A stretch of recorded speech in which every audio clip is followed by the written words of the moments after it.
Hi friends, मैं हूं मदन नेगी और आप देख रहे हैं हमारा channel all in one education. दोस्तों, आज की इस वीडियो लेक्चर में हम बात करेंगे जो उत्तराखंड में 571 पदों पे जो लेक्चरर कैडर की जो भर्ती होने जा रही है, जिसके फॉर्म भरे जा चुके हैं, उसमें सबसे पहले जो स्क्रीनिंग टेस्ट होगा वो किस प्रकार से होगा और उसका जो पैटर्न होगा, जो शेड्यूल होगा वो किस प्रकार से होगा। तो मैं दोस्तों इस पहले वाले वीडियो में हमने आपको बताया था कि इसमें 5 जो है टाइप के क्वेश्चन आंसर आएंगे। इसमें शिक्षण अभिरुचि ये होगा 40 नंबर्स, सामान्य अध्ययन ये 35 नंबर्स, उत्तराखंड राज्य संबंधी ज्ञान 30 नंबर, सामान्य बुद्धि परीक्षण 25 नंबर और सामान्य हिंदी 20 नंबर का। तो आज की इस वीडियो लेक्चर में जो बात करेंगे हम वो होगा शिक्षण और अभिरुचि से। सबसे पहले ये आएगा 40 नंबर्स का, कुल मिलाकर के 150 नंबर का ये होगा। और इस 150 नंबर का जो क्वेश्चन पेपर होगा इसको कंप्लीट करना होगा 2 घंटे में। ये मान लीजिए 120 मिनट में 150 क्वेश्चन अटेम्प्ट करने होंगे। तो जो 40 नंबर का शिक्षण और अभिरुचि से होगा, इसके कुछ क्वेश्चन इंपॉर्टेंट क्वेश्चन हम इस वीडियो में बताएंगे और आने वाले लगातार 2 महीनों तक हम इसी की प्रैक्टिस करेंगे। पहले शिक्षण अभिरुचि, फिर सामान्य अध्ययन, उत्तराखंड राज्य संबंधी ज्ञान, सामान्य बुद्धि परीक्षण और सामान्य हिंदी, टोटल पूरा डिस्कस करेंगे। तो इसलिए दोस्तों आप हमारे चैनल से जुड़े रहिए, सब्सक्राइब कर दीजिए, वीडियो को लाइक शेयर कमेंट्स कर देना। और चलिए शुरू करते हैं आज का जो फर्स्ट टॉपिक है शिक्षण और अभिरुचि का पार्ट फर्स्ट। तो चलिए देखते हैं इसमें कुछ इंपॉर्टेंट प्रश्न। पहला है, एक विद्यालय नीति सफल होगी यदि सभी प्राथमिक विद्यालयों में शिक्षा की गुणवत्ता अच्छी हो या अनिवार्य शिक्षा लागू की जाए, प्राथमिक शिक्षा में लड़कियों के नामांकन में वृद्धि की जाए या सभी विद्यार्थियों को शिक्षा के समान अवसर प्रदान किए जाएं। तो दोस्तों इसमें इसका जो राइट आंसर हो जाएगा वो हो जाएगा डी, सभी विद्यार्थियों को शिक्षा के समान अवसर प्रदान किए जाएं, तो तभी एक विद्यालय की नीति सफल होगी। दूसरा, इसमें विद्यालय त्यागने वाले बच्चे गरीब परिवार के होते हैं, ए, और गरीब परिवारों के माता पिता अशिक्षित होते हैं। तो क्या सही है और क्या गलत है? ए और आर दोनों सही हैं तथा आर ए की सही व्याख्या है। ए और आर दोनों सही हैं परंतु आर ए की सही व्याख्या नहीं है। तो दोस्तों इसमें जो ये बी है ये इसका राइट आंसर हो जाएगा। ए और आर दोनों सही हैं, ए भी सही है, विद्यालय त्यागने वाले बच्चे गरीब परिवार के होते हैं ये भी सही है, और गरीब परिवारों के माता पिता शिक्षित होते हैं ये भी सही है। तो दोनों सही हैं, लेकिन ए और आर दोनों सही हैं परंतु आर ए की सही व्याख्या नहीं है। तो राइट आंसर हो जाएगा बी। चलिए देखते हैं इसमें नंबर थर्ड, निम्न में से शिक्षा के सामाजिक पहलू से संबंधित है। तो शिक्षा के सामाजिक पहलू से क्या संबंधित है? ये है पुस्तकों का निःशुल्क वितरण। पुस्तकों का निःशुल्क वितरण जो है वो शिक्षा के सामाजिक पहलू से संबंधित है। इसका जो फोर्थ है, जिले की शिक्षा सुविधाओं की स्थिति जानने के लिए सर्वोत्तम विधि क्या है? सर्वेक्षण, प्रयोगात्मक, ऐतिहासिक या अध्ययन। तो सबसे जो अच्छी विधि है वो है सर्वेक्षण की विधि, कि सर्वेक्षण के द्वारा ही किसी जिले की शिक्षा सुविधाओं का ध्यान रखा जा सकता है सर्वेक्षण करके। नंबर फिफ्थ, शिक्षा वह दर्पण है जिसके माध्यम से किसी देश का वास्तविक चेहरा दिखाई देता है। शिक्षा के द्वारा देश का वास्तविक चेहरा दिखाई देता है। किसने कहा था, किसका कथन था? तो ये कथन था वियर्ड का। वियर्ड ने कहा था शिक्षा वह दर्पण है जिसके माध्यम से किसी देश का वास्तविक चेहरा दिखाई देता है। तो ए इसका आंसर हो जाएगा। निम्न में से साक्षरता के क्षेत्रीय असंतुलन को दूर करने का उपाय है। तो दूर करने का उपाय क्या है? कम साक्षरता वाले क्षेत्रों में साक्षरता के लिए प्रयास करना, या साक्षरता के लिए जिले को इकाई बनाना, या कम साक्षरता वाले क्षेत्रों के लिए केंद्रीय सहायता देना, या उपरोक्त सही। तो दोस्तों इसमें जो तीनों के तीनों इसमें आंसर्स हैं ये तीनों के तीनों सही हैं, पहला, दूसरा और तीसरा, कि जिले के क्षेत्रीय असंतुलन को दूर किया जा सकता है। इन सारे प्रयासों को करके जिले में जो साक्षरता है वहाँ जो भी कम साक्षरता वाला है, असंतुलन है, उसको दूर किया जा सकता है। नेक्स्ट नंबर 7 पे आ जाता है, problems of education reconstruction in India किसकी कृति है? किसने लिखा था problems of education reconstruction in India? तो ये लिखा था के.जी. सैयदन ने लिखी थी ये पुस्तक, problem of education reconstruction in India. दोस्तों काफ़ी इंपॉर्टेंट है, पहले भी आर्क है। नेक्स्ट, नंबर 8 पे है हल्का बंदी व्यवस्था के अनुसार विद्यालय स्थापित किए जाएं। चार्ल्स वुड घोषणा पत्र में शामिल है। तो चार्ल्स वुड घोषणा पत्र में क्या शामिल है? पहला, इसका हल्का बंदी व्यवस्था के अनुसार विद्यालय स्थापित किए जाएं, या पहले से चल रहे विद्यालयों को अनुदान दिया जाए, या निजी विद्यालयों को सरकारी सहायता प्रदान न की जाए। तो इसमें क्या सही है क्या गलत है? तो इसका ए और बी, फर्स्ट और सेकंड, इसमें सही आंसर इसका है। चार्ल्स वुड घोषणा पत्र में ये दो चीजें साफ उल्लेखित हैं कि हल्का बंदी व्यवस्था के अनुसार विद्यालय स्थापित किए जाएं और पहले से चल रहे विद्यालयों को अनुदान दिया जाए। ये दोनों इसके राइट आंसर हैं। फिर इसमें 9वां, सूची 1 और सूची सेकंड, सूची फर्स्ट और सूची सेकंड में पहले वाले में है स्टैनली घोषणा पत्र, चार्ल्स वुड घोषणा पत्र, हंटर आयोग, कर्जन प्रस्ताव। और सूची सेकंड में इसका जो मिलान करना है, मैचिंग वर्ड है, डेट लिखी है 1859, 1904, 1862 एंड 1854। तो इसको सही क्रम में लिखना है। तो सही क्रम इसका क्या होगा? तो सही क्रम होगा इसका, पहले जो स्टैनले घोषणा पत्र, तो पहले का हो जाएगा ए का हो जाएगा 1859 में।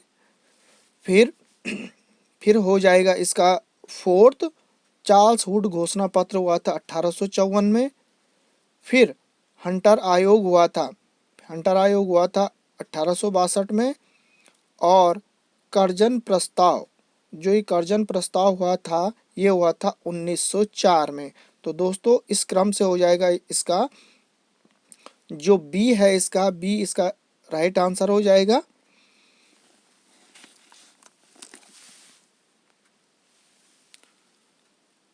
चलिए दोस्तों देखते हैं इसमें प्रश्न नंबर 10। प्राथमिक शिक्षा को प्रदान करना संविधान में अनिवार्य लक्ष्य माना गया है। कथन है 1, और कारण इसका, भारत में स्वतंत्रता के बाद प्राथमिक शिक्षा को अधिक महत्व दिया गया। तो एक कथन है, एक कारण है। तो इसमें आपने देखना है कि क्या सही है। ए और आर दोनों सही हैं तथा आर ए की व्याख्या सही है, या ए और आर दोनों सही हैं परंतु आर ए की सही व्याख्या नहीं है। तो दोस्तों ए और आर दोनों सही हैं। पहला भी सही है कि प्राथमिक शिक्षा को प्रदान करना संविधान में अनिवार्य लक्ष्य माना गया, ये भी सही है। और भारत में स्वतंत्रता के बाद प्राथमिक शिक्षा को अधिक महत्व दिया गया, ये भी सही है। ए और आर दोनों सही हैं परंतु आर ए की सही व्याख्या नहीं है। तो इसका जो बी है ये राइट आंसर हो जाएगा। नंबर 11, स्टैनले घोषणा पत्र के बारे में सही कथन है। कथन, शिक्षा प्रसार के लिए कर व्यवस्था लागू की जाए। कथन 2, सरकार प्राथमिक शिक्षा का उत्तरदायित्व ग्रहण करे। तो क्या हो जाएगा? इसका सही आंसर ए और 2 दोनों के दोनों इसका सही है। स्टैनले घोषणा पत्र में ये दोनों बातें लिखी हुई हैं। नेक्स्ट है, निम्न में से कौन सी सिफारिश हंटर आयोग की है? तो हंटर आयोग की कौन सी सिफारिश है? सिफारिश इसमें लिखा है प्राथमिक शिक्षा स्थानीय भाषा में प्रदान की जाए। ऑप्शन बी, प्राथमिक शिक्षा बच्चों को मातृभाषा में प्रदान की जाए। ऑप्शन सी, प्राथमिक शिक्षा का उत्तरदायित्व स्थानीय सरकार को दिया जाए, या उपरोक्त सभी। तो दोस्तों इसका जो पहला है, प्राथमिक शिक्षा स्थानीय भाषा में प्रदान की जाए, हंटर आयोग की जो सिफारिश है उसमें लिखा है प्राथमिक शिक्षा स्थानीय भाषा में प्रदान की जानी चाहिए। तो देखते हैं इसमें क्वेश्चन नंबर 13।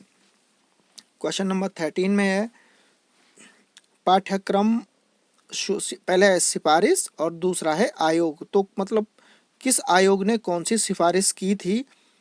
तो पाठ्यक्रम में व्यावहारिक विषय शामिल करना, प्राथमिक शिक्षा निःशुल्क प्रदान की जाए, निजी संस्था को धन उपलब्ध कराना, अध्यापकों को प्रशिक्षण, ये सिफारिशें हैं। और आयोग जो बैठे थे उनमें कर्जन प्रस्ताव, गोखले आयोग, हंटर आयोग, चार्ल्स वुड घोषणा पत्र। तो दोस्तों इसमें जो राइट आंसर है इसका ऑप्शन ए, बी, सी और डी। इसका जो डी है वो राइट ऑप्शन है। तो पहले का हो गया हंटर आयोग, पाठ्यक्रम में व्यावहारिक विषय शामिल करना। ये था हंटर आयोग का। प्राथमिक शिक्षा निशुल्क प्रदान की जाए, तो प्राथमिक शिक्षा निशुल्क प्रदान की जाए, तो ये था गोखले आयोग का। निजी संस्था को धन उपलब्ध कराना, निजी संस्था को धन उपलब्ध कराना चार्ल्स वुड घोषणा पत्र में। और अध्यापकों को प्रशिक्षण, ये था कर्जन प्रस्ताव का। तो दोस्तों आपने याद करने इस सीक्वेंस के हिसाब से। नेक्स्ट इसमें जो है सार्जेंट रिपोर्ट के बारे में असत्य कथन है, तो ऑप्शन है इसमें 4, और इसका जो राइट आंसर है वो है 7 से 13 वर्ष के बालकों को अनिवार्य शिक्षा प्रदान की जाए। तो सार्जेंट रिपोर्ट के बारे में असत्य कथन है, ये सत्य कथन नहीं है कि 7 से 13 वर्ष के बालकों को अनिवार्य शिक्षा प्रदान की जाए, ये उसमें उल्लेखित नहीं है, तो इसलिए ये वाला कथन असत्य है। बाकी जो और है, प्राथमिक शिक्षा मातृभाषा में प्रदान की जाए, प्रशिक्षित अध्यापकों को नियुक्त की जाए, तो ये दोनों सही हैं, लेकिन ऊपर का 7 से 13 वर्ष के बालकों को अनिवार्य शिक्षा प्रदान की जाए, ये वाला कथन असत्य है सार्जेंट रिपोर्ट के बारे में। 15वां प्रश्न है, निम्न कथनों का किससे संबंध है? किस आयोग की सिफारिशें थी? जूनियर व बेसिक के 6 से 11 वर्ष के बच्चों के लिए बुनियादी शिक्षा को कनिष्ठ कक्षाओं का माध्यम बनाया जाए, या व्यापारिक व कला शिक्षा पूर्ण व अंशकालीन हो? तो किस आयोग की सिफारिशें थी? तो ये सिफारिशें थी सार्जेंट रिपोर्ट। सार्जेंट रिपोर्ट में लिखा गया है कि 6 से 11 बच्चों के लिए जूनियर व बेसिक के लिए बुनियादी शिक्षा को कनिष्ठ कक्षाओं का माध्यम बनाया जाए, और व्यापारिक व कला शिक्षा पूर्ण रूप से अंशकालीन हो। तो ये सब बातें थी सार्जेंट रिपोर्ट में। कथन 16वां प्रश्न, कथन ए, प्राथमिक शिक्षा से संबंधित सार्जेंट आयोग का गठन 1943 में किया गया। सार्जेंट ने अपना घोषणा पत्र केंद्रीय सलाहकार परिषद के समक्ष प्रस्तुत किया। तो दोस्तों इसमें पहला कथन था प्राथमिक शिक्षा से संबंधित सार्जेंट आयोग का गठन 1943 में किया गया, और दूसरा सार्जेंट ने अपना घोषणा पत्र केंद्रीय सलाहकार परिषद के समक्ष प्रस्तुत किया। तो इसका एक पहले वाला जो कथन है कि प्राथमिक शिक्षा से संबंधित सार्जेंट आयोग का गठन 1943 में किया गया, ये गलत है, 1943 में नहीं किया गया। लेकिन दूसरा सार्जेंट ने अपना घोषणा पत्र केंद्रीय सलाहकार परिषद के समक्ष प्रस्तुत किया, ये वाला कथन सही है। ए गलत है और आर सही है। तो चलिए देखते हैं क्वेश्चन नंबर 17। विकलांगों के लिए शिक्षा से संबंधित सही कथन है। सही कथन क्या है? विशिष्ट विद्यालयों में उन्हें अलग से शिक्षा दी जाए, या सामान्य शिक्षा प्रणाली के तहत उनके लिए विशेष प्रयास किए जाएं। तो दोनों के दोनों सही हैं। दोनों कि विकलांगों के लिए दोनों व्यवस्थाएं लागू की गई हैं। विशिष्ट विद्यालयों में अलग से शिक्षा दी जाए, उनके लिए विशिष्ट विद्यालय होते हैं, और सामान्य शिक्षा प्रणाली के तहत उनके लिए विशेष प्रयास किए जाएं, ये भी सही है। नंबर 18, वारनोक समिति 1978 के ने विकलांगों के लिए क्या परिवर्तन लाना उपयुक्त माना है? तो इसका सही आंसर है विकलांगों के लिए सामान्य अभिवृत्ति। तो जो समिति बैठी थी 1978 में, वारनोक समिति बैठी थी, तो विकलांगों के लिए परिवर्तन लाना उपयुक्त माना है। क्या परिवर्तन लाना उपयुक्त माना है? तो उन्होंने विकलांगों के लिए सामान्य अभिवृत्ति परिवर्तन लाना उपयुक्त माना है। प्रश्न 19वां, भारत की समन्वित शिक्षा योजना का संबंध किससे है? भारत की समन्वित शिक्षा योजना, तो समन्वित शिक्षा योजना संबंध है विकलांगों से। विकलांगों से समन्वित शिक्षा योजना संबंध रखती है। क्वेश्चन नंबर 20, राज्य सरकारों द्वारा चलाई रही बेसिक शिक्षा एक प्रकार का धोखा है। किसने कहा था? राज्य सरकारों द्वारा चलाई जा रही बेसिक शिक्षा एक प्रकार का धोखा है। तो ये कहा था डॉक्टर जाकिर हुसैन ने। डॉक्टर जाकिर हुसैन, उन्होंने कहा था कि राज्य सरकारों द्वारा बेसिक शिक्षा के लिए चलाई जा रही बेसिक शिक्षा एक प्रकार का धोखा है। तो कहा था डॉक्टर जाकिर हुसैन ने।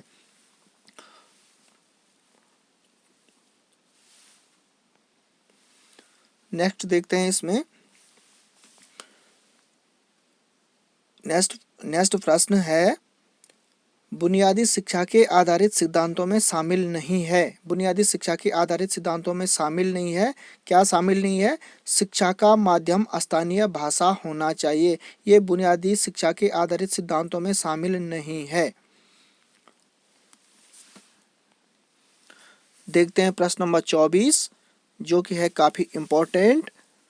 ऑपरेशन ब्लैक बोर्ड का शुभारंभ शिक्षा नीति 1986 के अंतर्गत किया गया।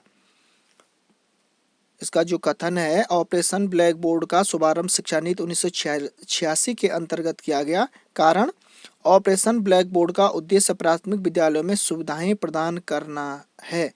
तो इसका ए और आर दोनों सही हैं तथा आर ए की सही व्याख्या है। तो ये भी सही है, ए भी सही है कि ऑपरेशन ब्लैक बोर्ड का शुभारंभ शिक्षा नीति 1986 के अंतर्गत किया गया। और दूसरा, ब्लैक बोर्ड का उद्देश्य क्या? प्राथमिक विद्यालयों में सुविधाएं प्रदान करना है, ऑपरेशन ब्लैक बोर्ड का उद्देश्य। तो दोनों के दोनों सही हैं, दोनों राइट आंसर हैं। नेक्स्ट, जिला प्रारंभिक शिक्षा कार्यक्रम किस राज्य में लागू नहीं है? एक राज्य ऐसा भी है जहां प्रारंभिक शिक्षा कार्यक्रम लागू नहीं है। वो कौन सा राज्य है? तो वो राज्य है पंजाब। पंजाब में प्रारंभिक शिक्षा कार्यक्रम लागू नहीं है। नेक्स्ट, जिला प्रारंभिक शिक्षा कार्यक्रम आरंभ में कितने राज्यों और जिलों में लागू की गई? तो ये थे प्रारंभ में 7 राज्य और 42 जिले थे। दोस्तों काफी इम्पोर्टेंट है। स्टार्टिंग में जब ये योजना चलाई गई थी तो उसमें सम्मिलित थे केवल 7 राज्य और 42 जिले। तो दोस्तों इस वीडियो में इतना ही। वीडियो काफ़ी लंबी हो जाएगी। नेक्स्ट वीडियो में हम इससे आगे के क्वेश्चन जारी रखेंगे। अगर चैनल पे पहली बार आए तो चैनल को सब्सक्राइब कर दीजिए और बेल आइकन को जरूर प्रेस कर दीजिए ताकि आने वाली जो वीडियो हो उसका नोटिफिकेशन आपको मिले सबसे पहले। इस वीडियो में, नेक्स्ट वाली वीडियो में जो आगे जितनी भी वीडियोस होगी सब में पूरा लेसन, पूरा चैप्टर और पूरी बुक क्लियर की जाएगी। थैंक यू दोस्तों, बाय बाय।